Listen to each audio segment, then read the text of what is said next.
Angelo Ponzi. What's the difference between sales and marketing? I work with a lot of small business owners, primarily in the tech field. And when you ask them that question, it's a variety of answers. Sales often has a negative kind of vibe to it. The old stigma of the used salesperson or used car salesperson is still there. And is marketing really necessary? Just go and sell. Angelo is a chief marketing officer. He's a fractional one. He's available for hire at a fractional capacity. If your firm can't afford a new one, you hire a fractional person. And we dive deep. And Angelo's been in the industry 30 years, from business to what we call B2C, business to consumer, and also business to business, B2B. Great insight on how he approaches different areas. Really great conversation. Sales is necessary to grow your business for the engine. And Angelo has great insight on how marketing separates from them and how to kind of lower the walls between the two marketing and sales groups. Thanks for listening. Hi, I'm Joey Pinz, and here's my 45-second introduction. After starting my business in the 90s, I started developing poor habits of eating in my diet because I was working way too much. Before you know it, I found myself 340 pounds. The doctor told me if I don't lose the weight, I'm not going to see my daughter graduate. Took the next 7 months, lost 130 pounds. People think there's some secret. Ask me, how'd you lose that weight? Like there's some secret. There is no secret. How'd I lose the weight? Just one word: discipline. I've had other successes in life, and I attribute them all to discipline. Now, I'm not the king of discipline, but I believe that it can help all of us. Friends, colleagues convinced me to start a podcast. The podcast mission: how do we better ourselves and society? I talk to interesting people in health, fitness, sport, wellness, business, technology, science, art, and culture. And I eventually ask them how discipline plays a role in their life. Podcast vision: growth through learning from others. Excited to talk to you, Angelo Ponzi. Thanks for your time. So what's the difference between marketing and sales? Well, the biggest difference is, I like to say in a good sales marketing relationship, we sing kumbaya together as opposed to being at odds. And simply, the easy way to explain it is, from a marketing standpoint, we're the guys driving the top of the funnel. We're building the awareness, we're creating the interest, we're driving the leads and the opportunities, positioning the brand, making those connections, those emotional connections with the customers. And then at some point in time in the funnel, it's a handoff to sales. They're the ones that are going to bring it and close it and make it happen. As marketers, I'm not closing the deal. I'm getting the deal and the opportunity. After that, it's up to somebody else.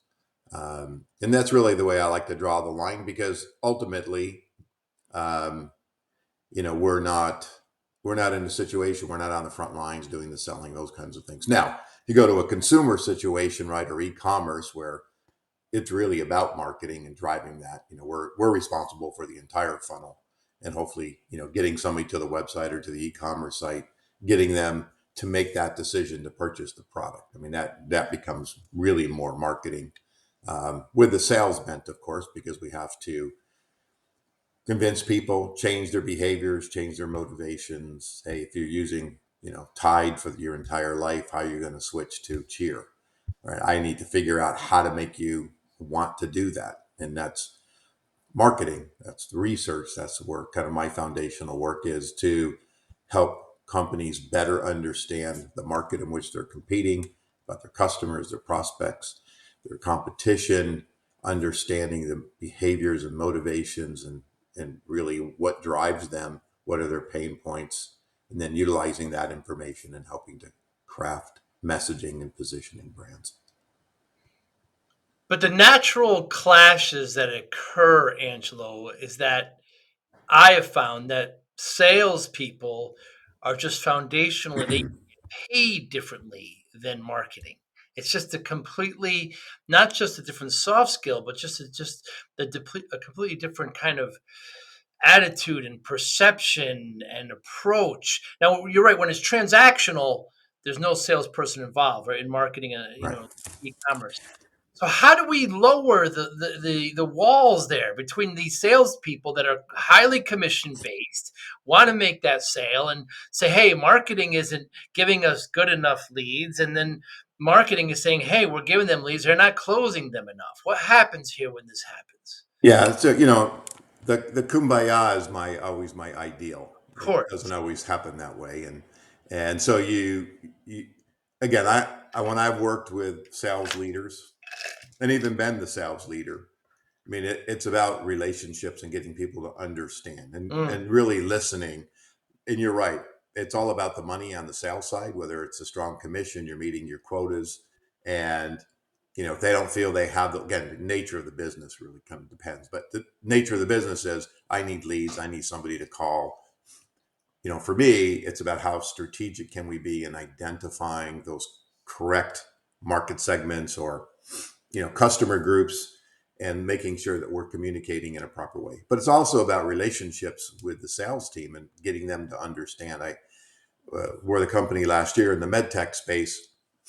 We had started off with 2, we expanded it to 5 inside salespeople, and really marketing was creating those leads every day. The marketing department that I worked with, I don't say inherited, but I had to work with. I mean, we spent the first 2 hours of every morning identifying opportunities for the salespeople. Wow. But one of the things that we found is when we had 2 people, they were selling completely different. The way they spoke, the information, they were just, really running free, if you will. And we found one was a little more successful than the other. But when we brought 3 more people on, now we had a staff of 5, we couldn't let that happen. So we spent a lot of time listening to them, listening to the actual in-field salespeople, talking to customers, trying to understand what's important to them. And so then we re-scripted, we did a workflow, we did a segment, like phone call, email, follow-up, what kind of things. And as we moved the prospect through a workflow, whether we made a connection or we moved them in, put them in a kind of holding pen and brought them back again 90 days later. And so we worked really closely with the sales folks to make sure that they felt that not only the leads they were getting were higher quality, that they had a better understanding of how to communicate and what was important to them, as opposed to them just making it up. And in those work many times. Another situation with a company that was in the Christmas world, and I remember sitting, and I had kind of inherited, long story, inherited kind of the sales department. I didn't run it, but I kind of oversaw it. And I remember a first sales meeting I went to, they said, so Joe, how'd you do last week? Because, well, I really wasn't very successful. I made a couple calls. I didn't make any connections. I had to take my kid to school. I didn't get out in the field, all these excuses. And the person running sales said, okay, do better next week. And I was like, whoa, time out. We need to hold people accountable, but we have to help them be successful. And I found that when I take that approach with sales, it brings down those barriers. Now, when that same company, when I first started working with them, the sales and marketing team, they just hated each other. Right. And it was very typical of sales wanted something. They didn't feel they were getting it out of marketing. To back up what you were saying, there was a creative element to it. They felt they were being pressured. They didn't, the head creative person didn't feel anybody respected their time and what it took to do creativity. So you had egos flying around. To your point, the sales guys had, so many quotas, so many phone calls they had to make every day and things like that. And so we spent, again, time trying to understand where the disconnects, what was happening. And in some cases, it was just an individual that, was out championing that, we don't like working with them and those kinds of things. So in some cases, it's a person, some cases, it's a process. But again, just spending the time to really trying to understand how that dynamic works, because it's different in every organization. And if you're dealing with distributors and you're passing leads off to distributors, how many brands do they represent? If they're representing a competitive brand or something that they think is better, how do you keep them happy? How do you make sure they're satisfied with what's coming in? So again, a lot of it depends for me anyway on the structure, the sales structure, and then figuring out where the disconnects are, what's going on. One of my favorites is hey, we've been in business for 20 years, we're $10 million, but we want to be 80 million in 3 years. It's like, well, what are you going to do differently that you haven't done in your first 20 years? And is it if you got an inside sales team or an outside field service, whatever it happens to be, what's different that's going to make that happen? And to me, that's kind of the strategy of marketing, working closely with sales, and really marketing. To clarify, when I say marketing, most people think tactics, Mm. and that's the farthest from what I do and where I think. Mine's all about data, digging into the market, understanding what's going on, really helping to shape that, and I call it a revenue growth plan or a blueprint, really helping to fix where we're going, like creating that path.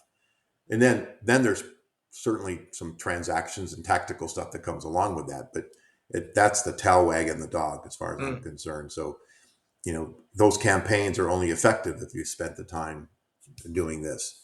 Um, anyway, I could keep rambling, but I'll give it back to you. Yeah, so getting back to sales versus marketing, the other issue is that there's often in marketing resentment because sometimes salespeople are making just as much as the CEO, or they're out golfing because they're out, with prospects or with clients. There's just like this, and you even take it one step further, sales and operations. Once sales makes the sale, then they kind of throw it over the wall, the operations, and operations says, "Why did you sell us? This isn't what we do." So you kind of have this sales that are kind of alienated, but are so necessary and foundational. You just mentioned a case study. I heard you say hope is not a strategy. That's certainly the case. But company wants to go from 20 to 60. They're going to need a great sales engine. That includes marketing. That includes everything from there. So how do we lower the walls? I getting them close together physically is one way, but how do we try to make everybody understand that each part is essential to the overall success of the organization? Yeah, and that's actually a great point, and it's one I stress all the time. But I even take it further, not just sales and marketing, but everybody in the organization. I look at it this way: if you got 100 people, they walk out the door at night. I want them to think more about the brand and what we do and why we're in business, not just they're an accountant Mm. or they're in the HR department, right? So everybody contributes. Every person is a piece of that puzzle, and it's really important. Now back to what you're saying, it is very, I'll go back to the one company I was talking about. They had when I first met them, I said to the head of sales, "How'd you get to your number this year?" And he goes, "Well, I just added 10% from last year." And I go, but Hmm. but what got you to 10%? And he had no reason. He just thought it was logical. Then I said to him, "You've got 12 salespeople on your wall. Um, how long has Stacy been here?" Stacy been there 15 years. I said, "How long has Bob been here?" Bob's been here 3 months. Well, how do they have the same quota? Hmm. It doesn't make any sense. He already told me it takes a year for somebody to really understand your product. Yet you gave him the same quota as you gave your top sales guy. Then in digging into the data, one of the things that we found that Stacy, for example, had 750 accounts. Probably only 100 to 150 were really contributing to her salary, her Hmm. commission. The rest were piddly stuff. And yet she was sidetracked with, making that, $100 commission or $500 when she should be worrying about the $500,000 sale and making bigger commissions.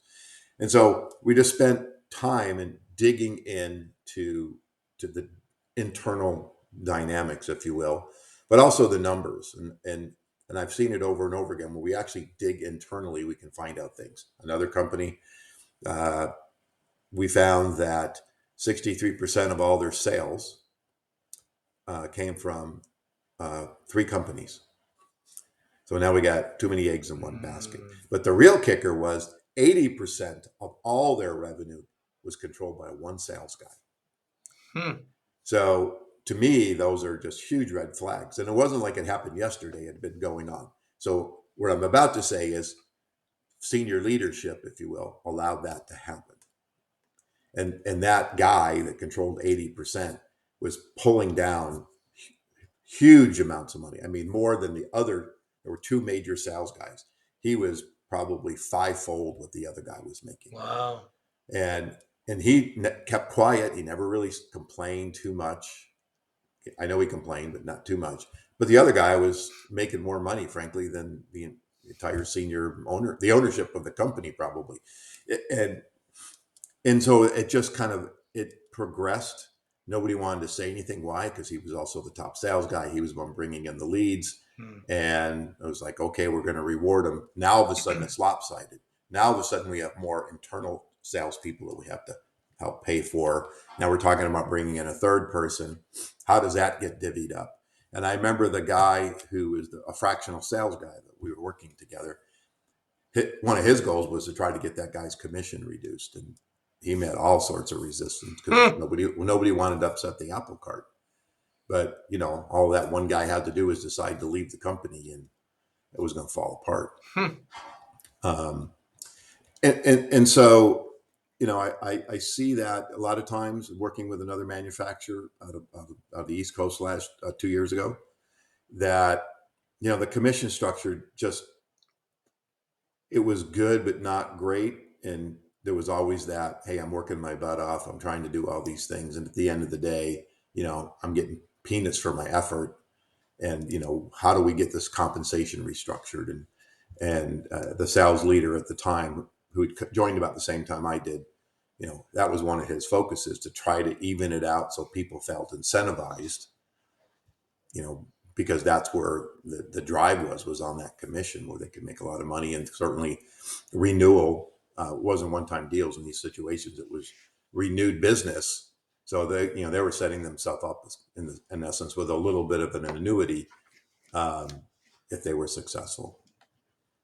Should But I think marketing make commission?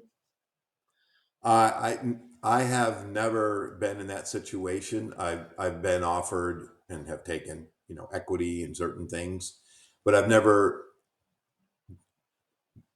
Well, I can't say. Yes, recently actually, I was offered a situation where we would make a commission, marketing, and had a fractional sales, and this guy wanted us to basically trade for high commissions on if we were to go sell his products for him. And in that situation, we said no. It was more of a startup, and that's not what we do. Well, we do startups, but in this situation, it's not what we wanted to do. And the sales guy was really leery about it because we were trying to figure out the numbers, and he was better at commission structures than I was. Just said, we've got to sell a whole lot of stuff to make this worth. But I've been usually we talk performance based sometimes. If you accomplish what you say you can do, then there's kickers on the other side of it, and here's how it would work. The problem that I always have with those from a marketing standpoint is I can't control it. I had a CEO last year call me up and says, hey, you've been recommended, I'd like to talk to you. And so we were chatting, and he said, but I need a guarantee. I said, I can't give you a guarantee. I can guarantee these things will happen, but I can't guarantee the actual outcome. And we went back and forth and back and forth. And finally I said, you know what? I will give you a guarantee. And he said, really? And I said, yep. I said, I need your job. I need you to be the CEO of your company. Then I can guarantee everything that needs to get done will get done. And he laughed, smiled, and said, okay, I get it. Because I can't control what happens once it, leaves marketing and heads into sales or operations or field service or whatever it happens to be. We just don't control that. So to your point, sales, a lot of times will say, hey, the leads aren't very good, and then other times we'll look at those and say, they seemed really good to us, but maybe you just didn't do a good job at selling, so we do, again, try to mitigate that as much as possible and work together. Early in my career, I worked in an organization with the head of the department over sales and marketing was a sales guy. And my boss, who was also a VP, that was my first real exposure to seeing sales and marketing hate each other. And so I learned early on that, there's got to be ways to make this work. So I work with a lot of small businesses in the tech field, and most of them are tech led, right? It's a brilliant engineer. I can make this service product. Let me branch out on my own. And when you talk to them, they have a disdain for sales because it's just got a stigma of used cars and I don't want to do sales, but we need to grow. Or just the term sales is off-putting to a lot of them because I'm trying to make people buy stuff they don't need, and there's always this kind of you got to kind of get over that, and then they truly don't understand the difference between sales and marketing. So they just, I'll just hire a person, and they'll. I remember in the '90s, Angelo, I didn't know any better. I hired a salesperson, handed him the yellow pages, and so get me work. So it's the worst thing you could do. So how do we work with these small businesses, the entrepreneur that wants to grow organically and has to get over this hump of sales being dirty and how essential marketing is part of the process? And I've worked with many actually, small tech SaaS companies over the Yeah. years, and it for me, it's about them understanding and trying to educate.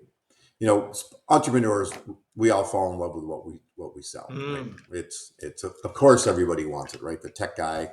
Yeah, I'm dealing with an AI company right now, and guaranteed, I hear some of the exchanges. It's like, well, they don't know what they're talking about because right. we got the greatest thing since sliced bread. Well, obviously they don't see it because they're not buying it. So what are we doing wrong? And so when I've worked with tech companies, I try to get them to see beyond not the product. Don't focus on the product, but focus on the applications and the solutions that it provides and the benefit to the customers. And that's, I look at company centric messaging, if you will, or customer centric, and is really trying to get them to see is got a great solution. Here's your tech, but ultimately, what's in it for the people that are going to use it or buy it? And let's capture that information. Let's get out of the boardroom, quit talking to yourself. I'm not saying I'm always successful, but that's kind of my approach. Is I I want to talk to the people that are going to use it, and let's find out why. I just actually went through a large enterprise supply chain program. They wanted retool, bring out a middle market program, and they spent tons of time designing and creating and coding, and then all of a sudden they got 25, 30 features they want to integrate into this product, and they're bantering back and forth internally.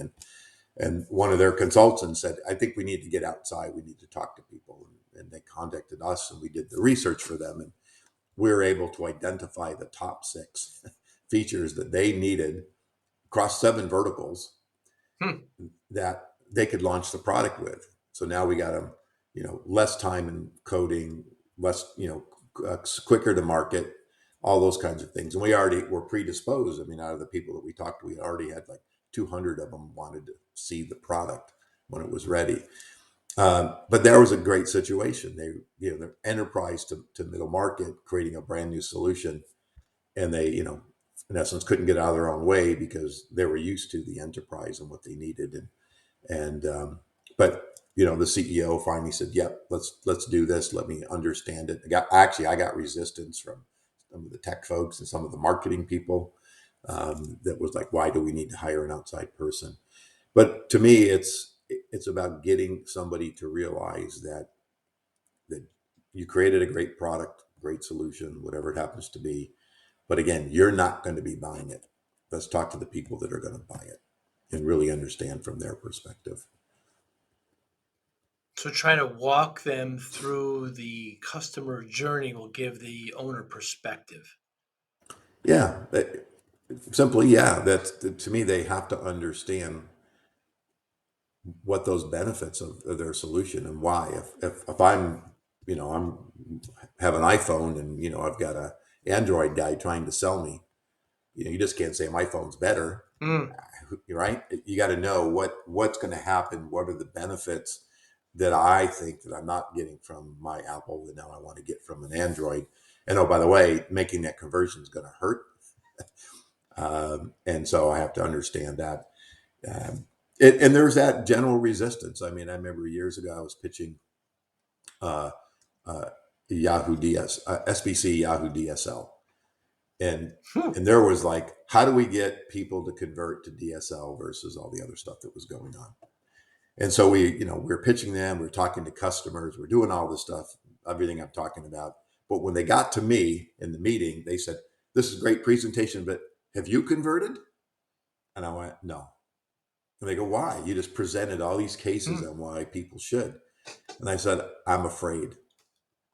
I'm afraid to convert. Why? Because I know it's going to hurt. I know it's going to take me down. I'm not a tech guy. It means I got to hire people. I know it's going to be a big pain in the you know what." And of course, then I did convert because I was wanted to win the client. But there was that general fear, and we learned that from the research. I wasn't the only guy that said it, but I was obviously the guy pitching the business. And earlier again in my career, mistake of not recognizing that I needed to probably convert to walk in and convince them why you should. Eating our own dog food, as they Yeah, say. exactly. Why should a business, an owner, an entrepreneur hire a fractional CMO, Chief Marketing Officer? Yeah, well, typically, a CMO is going to be expensive. And I think there's a resistance to spend that kind of money, especially in a young organization. They typically turn to just a marketing manager, sometimes a director, but may not have the experience that you need.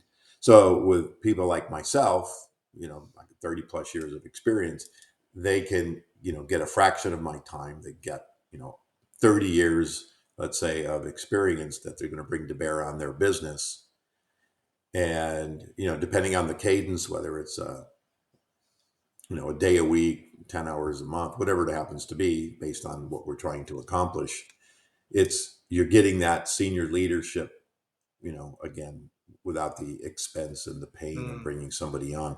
Because the other side I hear too is like, "Hey, I really love what you're doing, but I wish I could hire somebody like you, but frankly, I don't know what they would do every day." Hmm. Because for me, we're doing again more strategic aspects and the way I look at the market and things like that. But then I, hopefully have either internal people or I bring in people for them to do the execution. So I tell them, "Hey, I'm not going to. I'm not going to make the calls. I'm not going to smile and dial. I'm not going to do any of that stuff. I'll help structure it. I'll help organize it. I'll direct the people. I'll manage it and make sure they're doing what they're doing and accomplishing and staying on plan and on strategy. But I'm not going to make that phone call. And nor do you want to pay me to make that phone call." Um, yeah, it's and that seems to have been, for I'm this business, which is not my first, but this one I'm 10 and a half years in, and it works because they can, get that leadership. In some cases, it's more. I worked in the luxury watch space a couple of years ago, and I was in their offices 3 days a week. I had a team of internal agency of 15 people. On the flip side, I worked with a med tech company last year. They had a marketing manager, a director of marketing, and a marketing manager, and neither one of them I probably would have hired if Hmm. if I was doing the hiring. But I inherited them, and so my job was to try to make them as efficient and productive as possible because I knew the downside of the fractional work is it's going to end. Every job I know it's going to end, whether it ends in 90 days or 6 months, on average 6 to 8 months. But once the plans are in place and we see things implementing, we do some oversight. Eventually, they always go, "Okay, I've got my internal team now that'll do the execution. Maybe I'll have you come back in, once a month or something like that to make sure they're staying on plan." But what I find when they move too quickly and they just hand it over to the junior folks, it's like, why hire me if you're going to just throw it away at that point in time? And that's not ego talking. That's fact. Sure is. I see examples of that. So, Angelo, if a business owner wants to hire a fractional chief marketing officer, what questions should they ask? What should they look for? Well, part of it is going to be, experience wise. Do they, I don't get asked, "Do you have experience in this particular vertical?" I do, but not as much because at the end of the day, at least my approach with my research background, I tell people that I can learn your business. I'm not concerned about that. What you can't get is my 30 plus years of experience in that same time period. I can't become 30 years of experience in a week where I could potentially learn your business in a week. And as I go on, I'll get better and better at it. So part of it is about approach. I think when people are interviewing me or anybody else, you've got to look for that comfort because, again, if they're doing what I do, I need to be in the C-suite. I need to be sitting across the table from you. You have to, you know, like me. We have to be able to have an exchange. You have to be able to hear things that aren't maybe what you want to hear because I'm not there to sugarcoat stuff. I'm there to tell you the truth. Hmm. And so there's that kind of relationship and, at a deeper level than maybe what, the HR person's hiring somebody and the relationship needs to be at the senior level, not an HR person bringing you in because that's not what you need. And we talk a lot about approach because again, I focus on strategy and usually when they call, they're thinking tactics. I get, hey, our revenues are down, our messaging is wrong, competition's, kicking our butt. I also have been involved in the last year in a lot of M&A situations where, hey, we want to acquire this company, but the numbers look good, the contracts are in good in place, but how really big is the market? Where are opportunities? Can we cross sell with our current stuff? Should we bring them under the umbrella? Should we, keep them separate companies? What's the impact in the marketplace? And so I take that a step further. And then the same kind of thing on the flip side, same kind of process if somebody's looking to sell. What are the real opportunities? What are you leaving on the table? I've got a potential prospect right now. They're being approached and they think they want to sell. And their advisor saying, well, let's take a look. Where are our opportunities? Can we continue to grow revenue and increase your multiples in say 3 years? Are we missing things? And just in a cursory look, there's so many opportunities that they're not chasing, that they're kind of just sticking in their lane and just continuing to try to grow, those particular verticals where they've got adjacent markets that are wide open to them. They haven't even scratched the surface, but again, you have to dig. I'm not sure. Did I answer the question? Yeah, it's this constant kind of exploring. I heard you talk, Angelo, in another conversation that a client asked you who their biggest client was, and you gave the name, but then they said no, it's actually Google, because Google is what Yeah. everybody searches, and you have to kind of look at it that way. It's an interesting take. I never heard that perspective before. Is that one business owners should adopt? Yeah, actually, it's interesting. So that was the luxury watch company. Ah, So interesting when they hired me, the owner was not even here. He was living in Florida at the time. And so I only talked to him by the phone. I never actually met him. And I was there almost a month and a half before I met him for the first time. And he came in and started talking to me.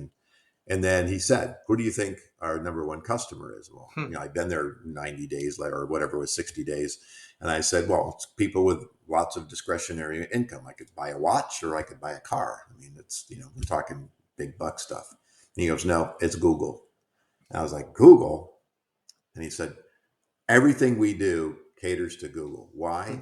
Because when somebody's looking for a watch, they're going online, and these are resales, right? So they're going online, and I want a Rolex, Submariner.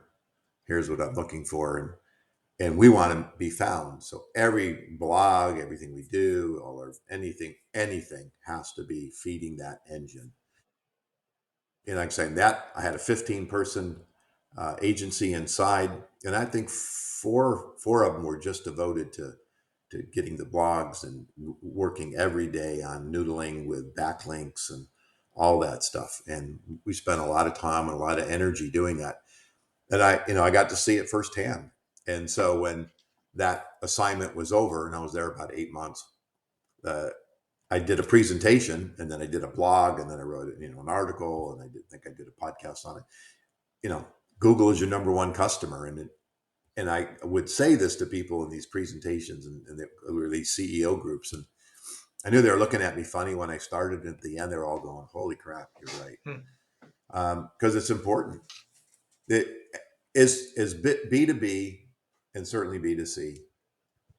I think we're in a place now where the first thing you turn to get some info is Google. Mm, Now, some of the AI stuff might be taking some of those places. We know yeah. AI search is coming out, so there's some dynamic changes that are going on. But bottom line is, we turn to the internet, if you will, in the broad sense, to do our first pass of information, either to find something or to try to gather some insights, look at comparisons.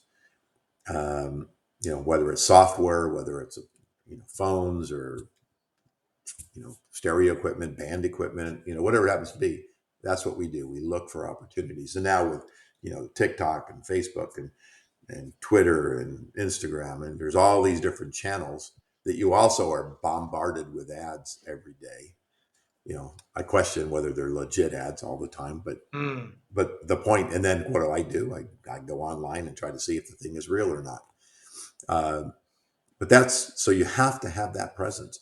As a matter of fact, I have this kind of flow chart that I show, and it shows strategy, all the things that I do, and then on the flip side, there's a website, and then everything else is all tactical, and then mm, of course KPIs and stuff. And as a CMO, I focus on the strategy part, but the reality is I deal with all of it. mm, But I tell people, when the work gets done, the thing that needs to be fixed first is your website. And it just can't be a bunch of stuff. It has to tell the story. It has to, if I get you there, it better do something. It better mm, educate you. It better lead you to go watch a video or to fill out a form or whatever it happens to be. And because they come and they go, there's nothing here for me, and they leave, they're not coming back. You can see it in the analytics, right? It's like, you had 600 visitors, making this up, and 599 of them were new. Well, are they coming back? I don't know. Well, you look at the next month and they're all new again. So no, all those 599 people for the most part never came back. Why? Did they not get obviously what I was after? And then, so looking at the data and the analytics, when I look at a client or a prospect, I always look at, where are they coming in? What are the landing pages?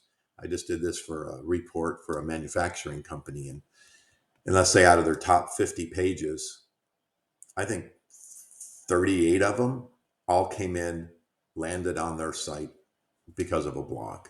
hmm, And we do a lot of education in that field. And so now that I know it, now I can start seeing, where the real interest was, not just the blog. And I can start to see different manufacturing processes. So I was seeing things like sand casting and metal stamping are the big ones. Well, let's go write more about those two things, right? So it's a constant, and you said it's never a one and done. And that's probably the biggest thing that bothers me that I see with businesses. We'll do a competitive analysis. Okay. Well, and I would say, here's a program that you can implement, which I created. It's an ebook free on my website, that you can have constantly monitoring your competitors. I actually can't point to one single customer over the years that they might have started it, but they didn't continue it, hmm, because ultimately what happened is they gave it to the junior person. They would collect information and they never did anything with it. There's so much value in understanding it. I have a client, large HVAC, big installations, hotels and all this, been around 75 years. And so when I started working with them, I said, I want to talk to your customers here. And they dealt with mechanical engineers and these engineering companies.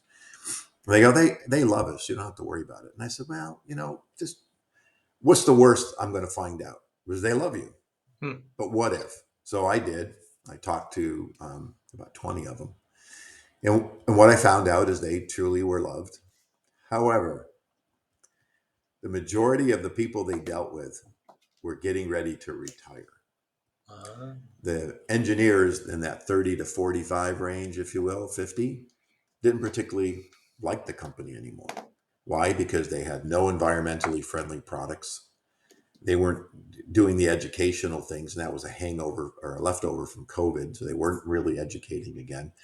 And their competitors were approaching these younger engineers with package deals and environmental things and doing stuff that made them feel good about recommending. Where mine was, seen as the, old company, stuck in their ways, gas boilers and all this kind of stuff.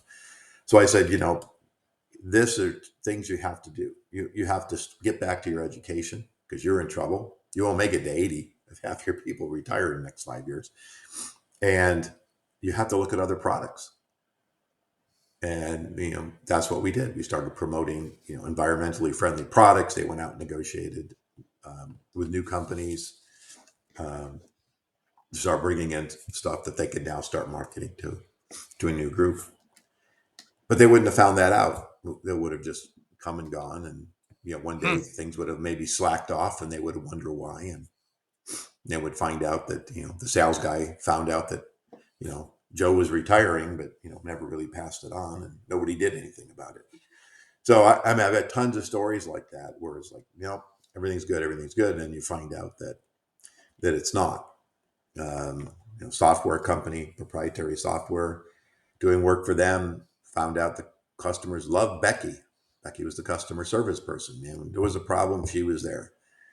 But they hadn't seen the owners or the founders of the company in 5 years.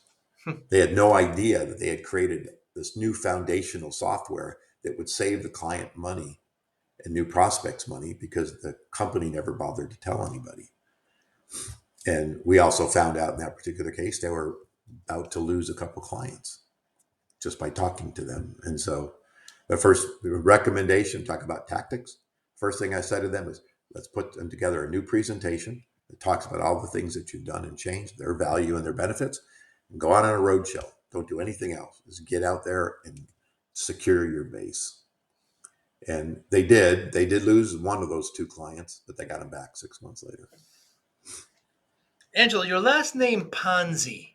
There we go. Yeah, let's talk about that. How's that been for you? Madoff made it infamous. Yes. Prior to that, it was kind of, it's become like Kleenex and Xerox. Right? Nowadays, anything that is remotely, I don't even call it a scam, just anything that even remotely smells like it. Yeah. They label it a Ponzi scheme.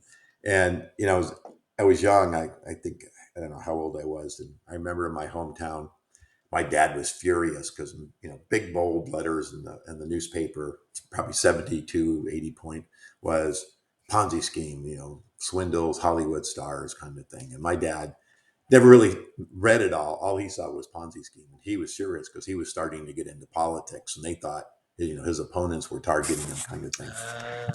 Then over the years, you learned about it and you read about Charles Ponzi, who was no relation, by the way. And then, nothing. Everybody would, every once in a while, something would come up. There was a swindle, I guess I'll call it. Here, I'm in Orange County, California. Years and years ago, to the board of supervisors, I think it was the retirement fund or somebody swindled or embezzled money, and that was like they labeled it a scheme. And I remember I was actually pitching them for business, and I was in the waiting for my turn with the board of supervisors, and all of a sudden somebody goes, "Is this a joke? Is this a joke?" I did win the business, but I just said, "Hey, you can call me anything you want." So it's really Madoff.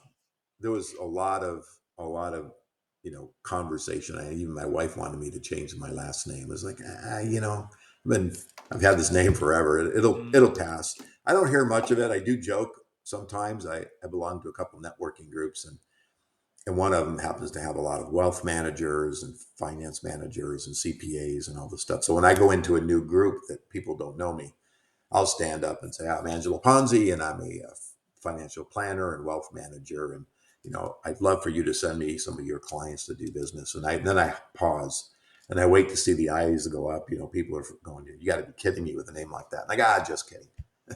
So I use it as an icebreaker, or I'll give a speech and I'll start. And I said, "Wait, before I continue on, now be honest, raise your hand. How many of you guys thought of the Ponzi scheme when you heard me?" Half the audience will raise their hand. And so I just use it as a joke. Yeah, lean But yeah, into it a little bit. Why not, right? you have to. I mean, it's Yeah. funny. I mean, you can read a book now. I'm reading one of the, I forget what novel I was reading, and all of a sudden there it is. He's doing a Ponzi scheme. Or I hear it on Mm, TV, and I heard some guy mispronounce it the other day because he called it a Ponzio or something or other. I mean, so it's just everywhere, and it is as part of our vernacular now and again. It's like Kleenex and mm, Xerox. And I was going to do a presentation as a joke, just going to say, protecting your brand. Look what happened, and kind of lay it all out, and then get to my last name and say, look mm. what happened to this, all from a man in 1918 or something that came up with this scheme. He was a crook. He was a true crook. I mean, even after he went to prison, he got out of prison, started swindling people again. Really? Has there been anything, Angelo, in the last month or so that you changed your mind on?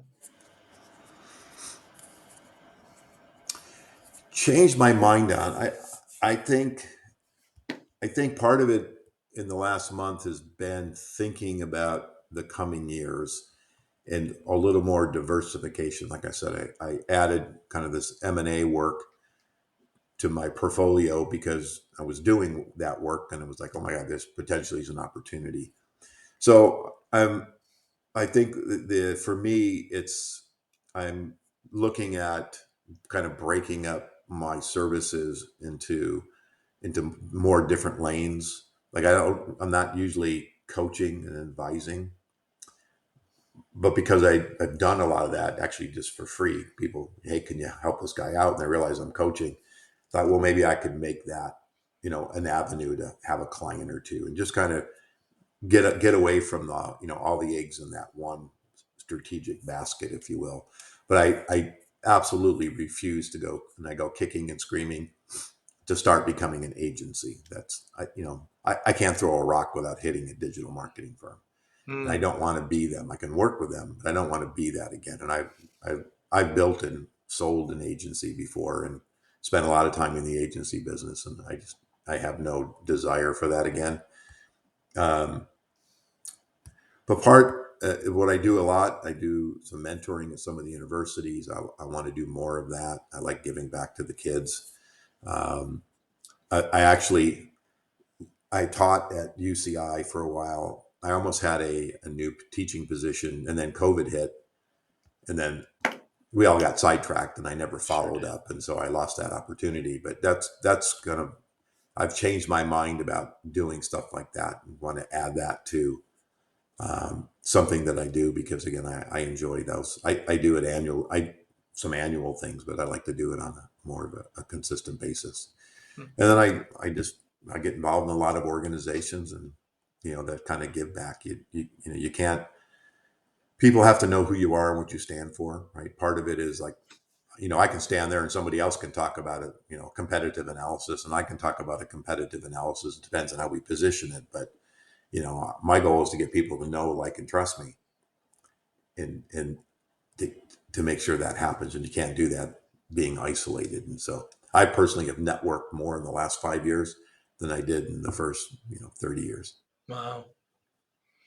So, Angelo, I started my tech firm back in the 90s, right after college. I was working way too hard and made a lot of mistakes, but did a few things well. And one thing I didn't do well was pay attention to myself. And I'm at the doctor's office and I'm at 340 pounds. So, I'm not eating well and not exercising. And, she says to me, if you don't lose this weight, you're not going to see your oldest daughter graduate. She was just born at that time. So I'm driving home really upset with myself. How did I let myself do this? And spent the next 6, 7 months, lost about 130 pounds, kept it off. So when people hear this, I could see it in their eyes, Angelo. That, what's your secret? What you do? And there's no secret. Discipline. That's how I do it. That's how I do it now. I got willpower, I got routine, a couple other items, pull it all together. It's discipline. I wonder how discipline plays a role in your life, Angelo Ponzi. Um, it's big, and persistency and consistency. Um, I can't say I'm always 100% at it. I do like my pizza and stuff, but I try to, well, I'm not always good at the exercise stuff. I'll go in spurts. That's one of my, I never say, New Year's resolutions. That's Mm, BS, right? But I know that that's something I need to do more of. I promised myself I'd get out and play golf more, for example. Not nice. that that's a great exercise, but I do that actually a couple times a month. I've been doing that pretty much all year. And continuing on, I actually even got my wife to learn how to play golf, so we can now go out with couples friends. But I know I have a Peloton sitting here that I'll ride sporadically. I Hmm. was going to the gym, but then I hurt my back, and so I stopped going. And I need to get back into that. But I think barring exercise, and certainly working in a home office, I have access to all the food and stuff that I want. So there's Yeah. willpower not to go do that. But I don't totally.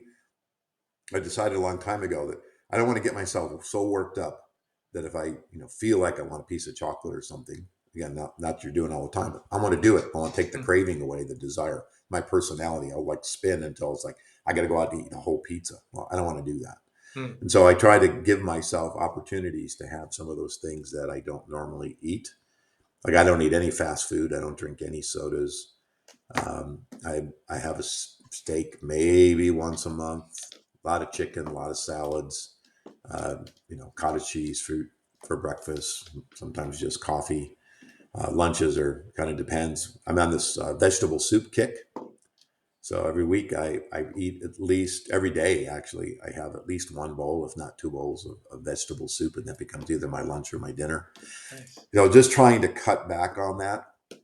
But the biggest one, I think, in the challenge, and I find this across the board, is as an entrepreneur, of course, the biggest fear is you don't want to, to leave the desk, right? There's always something to do, and to say to yourself, Hmm. it's okay.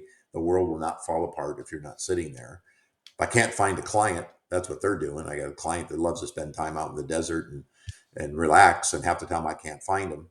So, you need to give yourself permission to say it's okay to go do things. It's Hmm. okay and not feel guilty. And that's what I've kind of been doing this year and saying it's okay to take Friday afternoons off.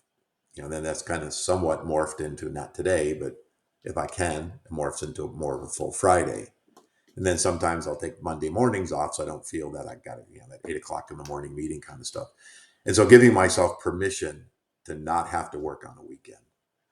I want to work, but I'm not going to do it. And what can I do instead? I can go out for a walk. I go, hang with the family.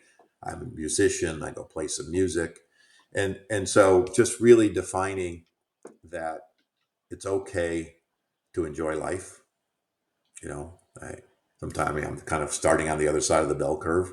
So, sitting and working and yourself to death, it doesn't make any sense. And then, those other disciplines come along, but about being consistent, about doing what I'm doing and being persistent in my life that I need to do that. And then, I'm 80% on the discipline stuff. I'll Hmm. get the rest. What motivates you, Angelo? Um, I get great enjoyment, from a work standpoint. I get enjoyment out of solving problems Hmm. and helping companies be successful. It, you know, there's a question I like to ask clients in this: what business are you in? They go, "Oh, we're in the software manufacturing business, blah blah blah." And I go, "No, you're really not. What business are you in? You're in the business of what? Solving a problem or bringing a solution or helping." And so I like to look at it as I'm in the business of helping companies continue to be built to be or continue to be successful, Hmm. and whatever that happens to be in those elements. And again, it's not just I'm going to do a social media campaign for you. I like to look at that broader sense, and so that's what drives me, is to have those opportunities to say, you've got a great product or solution. Maybe you've stumbled, or maybe you're just kind of getting going. And how can I help you achieve your goals? And that's what drives me. Whether it's blogging or writing vlogs or articles, or I had a podcast for many years, and I Yeah. took a 90-day break, and it's been 2 years. Hmm. Uh, Working on a book, you know, and it's all about giving back. And really what you're doing, right? People are going to listen and hopefully walk away with a nugget or two, and they go, "Now that was really worth it." And that's, when I did my podcast, that's what it was all about. It wasn't about my ego. It was about what can I extract from somebody, a piece of information that somebody can go, "Man, that's great. I love that idea," or whatever it happens to be. Yeah, that's what really drives me. Yeah, impact is very rewarding, isn't it? Yeah, it really is. It Yeah. really is. So, given that motivation, how do you measure success, Angela? Um, well, if I'm working on a particular client, I like to work and set the expectations of what we're going to achieve up front. This way we can know what we're measuring against, because ultimately the client's going to be looking at you, "Hey, what's my ROI? What's going on?" I try to explain that sometimes it's more than just your ROI. So I work with a company in the payment space, going on 2.5 years now. But when we started, he'd really only been a couple of years in this business, and we talked about how we wanted to be positioned, how we were going to be different from other payments companies. And his real love is B2B payments. There's a lot of value and benefits that he can deliver to a company. But ultimately, he wanted to be seen as the B2B guy. And so that was the trajectory. And here we are. He now sits on the advisory and co-chair on the largest organization, association in the payments industry for B2B payments. He speaks all over the place. He's known as that guy. People want to join the organization because they see the value. And so we worked very diligently to help him move in that direction. And, we're there, and we continue to nurture it. But that is success. Working with a company in the sustainable products, straws specifically, over a 3-year period,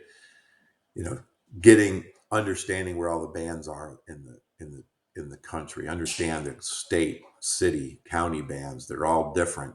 The complications of actually just bringing a sustainable straw to a market is complicated, because there's different types of sustainability. If you don't, industrial, there's home compostable, there's PHA, all these different materials. But what I did is I mapped it all out. I mapped where all our interests were coming from. I could find pockets where we're getting a lot of interest, but there were no bans. Turned out to be that's where a lot of the restaurants headquarters were, in Georgia and Texas. But we made made an initial assumption. Of course, our target is going to be restaurant chains, fast food, those kinds of things, and they actually were extremely difficult. But we also identified um, convenience stores. And so one of the things that I found is that it was a simple nugget, is the convenience stores recognize that we go to McDonald's, we sit down, we eat our burger, have our drink, we dispose of it, we walk out the door. Convenience stores, you pull up, you get your gas, you walk in, you get your Slurpee, you walk out the door, you drive down the street. Good possibility that cup's going to be on the side of the road. And that one little truth or concern by a lot of these convenience stores help trigger us to move us into that direction. And finding that nugget and understanding that and being able to counsel and see the success that the company had in growing that convenience store business, that brought me great joy. And I wasn't on commission. I'm fractional. Like I said, I worked with them about 3.5 years, and then it was like, I'm not moving, so it's time to bring somebody on. I love what you're doing, Angelo. I love your approach. We have to help these small businesses understand that marketing is different from sales, and you need both in order to grow. You can only go so far with referrals, and looking at somebody in a fractional capacity like yourself is really important. Anybody listening, how can they get in touch with you? Well, the easiest way is LinkedIn. That has access to my website and all my communications, my emails, and all of that. So that's probably the best place to go. And then link over to my website. I've got a lot of videos and educational and free ebooks, and actually even a free mini marketing course. And so lots of stuff there that I've created that people can download. Exactly right. LinkedIn, Angelo, Angelo Ponzi, just like it sounds, Ponzi. You're on LinkedIn, your website, craftmarketingandbranding.com, but you can get to it from your LinkedIn, as you mentioned. Angelo, I thank you so much for your time. Next time I'm in the OC, perhaps we get together and have a cup of tea. That's perfect. I love that. Thank you. You be well. All right, you too. Thank you for listening and or viewing Joey Pinz Discipline Conversations. Please share this episode with one or two of your friends who you think may benefit from the episode. Our website, www.joeypins.com. There you'll find lots of resources and you could join our mailing list. Please follow us on all our social media, Instagram, Twitter, and Facebook. Podcast information, the video version of our podcast is on YouTube. Please subscribe. Audio is on all major podcasting platforms. Please follow them. And if you like it, please consider giving 5-star rating. Would really appreciate that. Thank you again for listening or watching Joey Pinz Discipline Conversations.